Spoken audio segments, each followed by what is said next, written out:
कुशीवर झोपताना आपलं ठरलेलंच आहे त्या पद्धतीने कानाच्या खाली टॉवेलची गुंडाळी घ्यायची आणि कुशीवर झोपताना जर हा असा हात वरचा हात जर पुढे पलंगावर आलेला असेल आणि वरचा पाय जर असा पलंगावर टच झालेला असेल तर ह्या पोझिशनमध्ये तुम्हाला कुशीवर झोपताना खूप अत्यंत रिलीफ मिळतो. तुमच्या मणक्यांना सगळ्या शरीरालाच खूप चांगली पोझिशन आहे ही आणि ह्या पद्धतीने तुम्ही कुशीवर झोपू शकता. आता आपण उतानं कसं झोपायचं ते बघूया.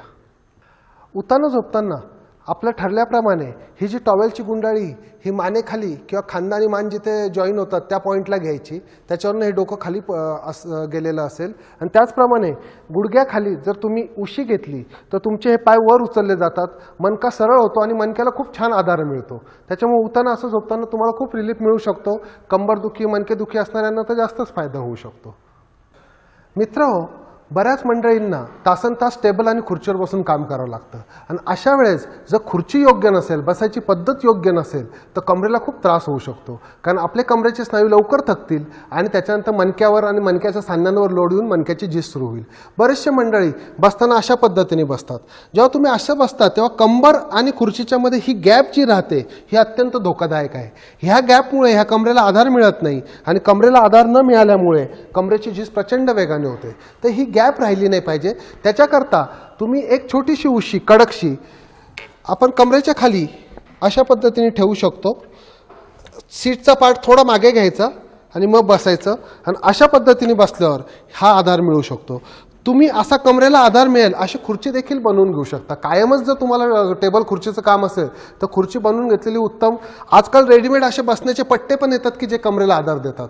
परंतु कोणत्याही परिस्थितीमध्ये कंबर आणि खुर्चीमध्ये एक कणही गॅप राहिली नाही पाहिजे, तरच तुमचा मणका वाचणार. आता आपण खुर्चीतनं कसं उठायचं ते बघूया. बरेच मंडळी खुर्चीतनं उठताना गपकन असं उठून उभे राहतात. ह्या अशा पद्धतीने केल्यावर कमरेवर प्रचंड ताण येतो आणि कमरेची वाट लागू शकते, सियाटिका होऊ शकतं, स्लिप डिस्क होऊ शकतात. तर मित्रांनो, एक्झॅक्ट कसं उठायचं हे समजून घ्या. जर खुर्चीला हात असतील तर प्रथमतः तुमचे हात त्या खुर्चीच्या हातावर ठेवा.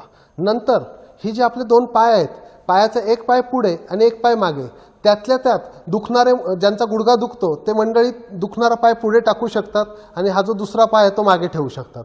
हे ठेवल्यानंतर तुम्ही काय करायचं आहे, अर्धा भार हातावर थोडंसं पुढे सरकायचं आणि अर्धा भार हा हातावर आणि अर्धा भार हा पायांवर देऊन कंबर ताटच्या ताट ठेवून उचलायचं. हाताच्या ह्या ॲक्शनमुळे पायावर कमरेवर कुठेच लोड येत नाही आणि मग त्याच्यानंतर तुम्ही चालू शकता. बऱ्याच मेकॅनिक मंडळींना, कंपनीत काम करणाऱ्या लोकांना खाली वाकून कारखान्यांमध्ये वजनं उचलावे लागतात. बायका मंडळींना तर नेहमीच स्वयंपाकघरामध्ये काम करताना सतत खाली पडलेल्या वस्तू उचलाव्या लागतात आणि अशा वेळेस तुम्ही जर गपकन खाली पडलेल्या वस्तू वाकून उचलणार असाल तर त्याच्यामुळे ती चकती खटकन मागे सरकून ॲक्यूट स्लिप डिस्क होऊ शकते. पायाच्या नसेवर दाब येऊ शकतो आणि पायात कळा सुरू होऊ शकतात. तर मित्रांनो, तुम्ही कसं चुकीच्या पद्धतीने पहिल्यांदा वस्तू उचलतात ते बघा. अशा पद्धतीने तुम्ही जर वस्तू उचलली तर तुमच्या कमरेची वाट हमखास लागणार. याच्यामध्ये त्यांचे पाय ताटच्या ताट होते, वस्तू दूर पकडलेली, हात ताट आहेत, ही चुकीची पद्धत. आता योग्य पद्धत काय ते आपण बघूया. योग्य पद्धतीमध्ये जेव्हा तुम्ही जवळ येता तेव्हा गुडघ्यातनं खाली बसलं पाहिजे.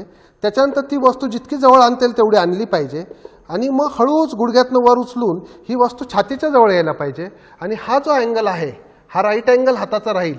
ह्या पद्धतीने तो राईट अँगल राहायला पाहिजे आणि अशा पद्धतीने वस्तू उचलली पाहिजे. म्हणजे वस्तू छातीजवळ पकडा, गुडघ्यातून खाली बसा आणि कोपर काटकोनात राहील याची काळजी घ्या. ही योग्य पद्धत. आपल्या भगिनी मंडळी झाडू मारतात त्यावेळेस कमरेत वाकून झाडू मारतात आणि त्याच्यामुळे काय होतं की मणक्यामध्ये खूप गॅप पडते, स्लिप डिस्क होऊ शकते, सियाटिका होऊ शकतो. त्याच्यामुळे चुकीची पद्धत अगोदर आपण बघूया की कसा झाडू नाही मारायचा. आता तुम्ही जर बघाल तर मिसेस सोना झाडू मारताना कमरेतनं वाकल्यात आणि त्याच्यामुळे त्यांच्या कमरेवर प्रचंड ताण येतोय. तर ही चुकीची पद्धत.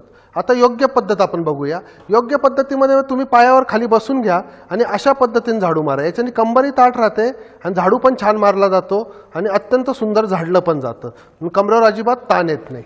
आजकाल बरीच मंडळी जिममध्ये जातात आणि जिममध्ये गेल्यावर पटकन बारीक व्हावं ह्या दृष्टिकोनातून ज्या वॉकरवर ते चालतात त्याला खूप स्लोप देतात आणि जेव्हा खूप तुम्ही स्लोप देता तेव्हा तुम्हाला खूप पुढे वाकावं लागतं आणि पुढे वाकल्यावर कमरेवर प्रचंड ताण येतो.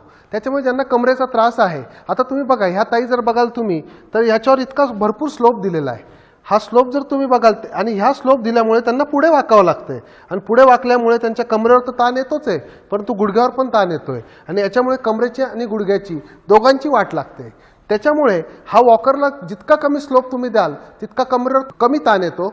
आणि त्याचप्रमाणे तुम्ही जर थोडीशी तुमच्या स्पोर्ट्स शूजला थोडंसं हिल्स असतील तर तुम्ही जास्त ताठ उभे राहतात आणि ताठ पायाने, ताठ कमरेने, ताठ गुडघ्याने चालू शकतात. मित्रांनो, आता आपण वॉकरवर चालायची योग्य पद्धत बघूया. आता जर तुम्ही ह्या ताईंकडे बघाल तर त्यांची कंबर एकदम ताठ आहे, कारण वॉकरला बिलकुल स्लोप नाही, पूर्ण फ्लॅट आहे, सरळ आहे, एका पातळीमध्ये, त्याच्यामुळे त्यांना पुढे वाकावं लागत नाही आणि त्याच्यामुळे त्यांची कंबर ताठ राहते, कमरेवर आणि गुडघ्यावर ताण येत नाही.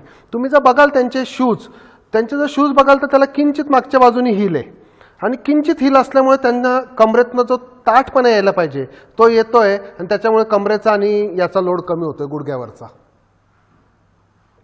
आता बऱ्याच आपली जी तरुण पिढी आहे त्या मंडळींना अचानक डोक्यात हवा जाते आणि ते लगेच जिमला जायला लागतात आणि त्यांना वाटतं मी 3 महिन्यात सलमान खान सारखी बॉडी करणार आणि मग दणादण वाकून वजन उचलायला लागतात आणि पूर्ण कमरेची वाट लागते. आणि मित्रांनो, ही जे मणका दबला जातो, मणक्याची वाट लागते, हे आयुष्यभर भोगावं लागतं आणि हा त्रास कधीच जात नाही. मग नंतर ऑपरेशनची पण वेळ येऊ शकते. त्याच्यामुळे हळूहळू शरीराला तुम्ही सवय करा, त्या स्नायूंची ताकद हळूहळू वाढवा. आता तुम्ही जर बघाल तर हे महाशय बघा, हे व्यायाम करतायत. हे व्यायाम करताना कमरेवर त्यांच्या प्रचंड ताण येतो, कारण ते कमरेत बघा किती वागतायत.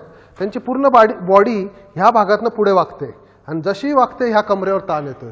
तर अशा पद्धतीने कमरेवर लोड येणारे व्यायाम तुम्ही कधी करू नका. हे चुकीची पद्धत आहे. आपण योग्य पद्धतीने कंबर ताठ ठेवून पट्टा वापरूनच व्यायाम केले पाहिजे. आता आपल्या भगिनी मंडळी जेव्हा पोळ्या करतात तो इतक्या पुढे वागतात की त्या कमरेची वाट लागते. त्याच्यामुळे तुम्ही आता बघा, ह्या मिसेस सोनार आता पोळ्या करतायत, ही अयोग्य पद्धत. ह्या वागताना ही पूर्ण कंबर वाकवल्याशिवाय तिथं वजनच पडत नाही पोळीवर आणि त्याच्यामुळे काय होतं, कमरेवर ताण येतो, ती डिस्क मागे सरकते, म्हणजे स्लिप डिस्क होते. आता आपण योग्य पद्धत बघूया. पोळ्या करताना बायकांची कंबर ताठ राहिली पाहिजे. त्याच्याकरता एक छोटीशी आयडिया आहे. एक 4 इंच किंवा 5 इंचाची एक स्टेप किंवा पायरी आपण म्हणूया. जर आपण पायाखाली घेतली, आता बघा मॅडमने पायाखाली एक 4.5 इंचाची स्टेप घेतली, त्याच्यानंतर तुमची कंबर ऑटोमॅटिक स्ट्रेट होते आणि तुम्ही प्रयत्न केला तरी सुद्धा पुढे वाकणं थोडं कमी होऊन जातं आणि त्याच्यामुळे कमरेवर ताण येत नाही आणि पोळ्यांवर वजन पण छान पडतं. सुरुवातीला सवय नसताना काही काळ तुम्हाला त्रास होईल, लागल्यावर तुम्ही ह्या पायरीशिवाय पोळ्याच करू शकणार नाही.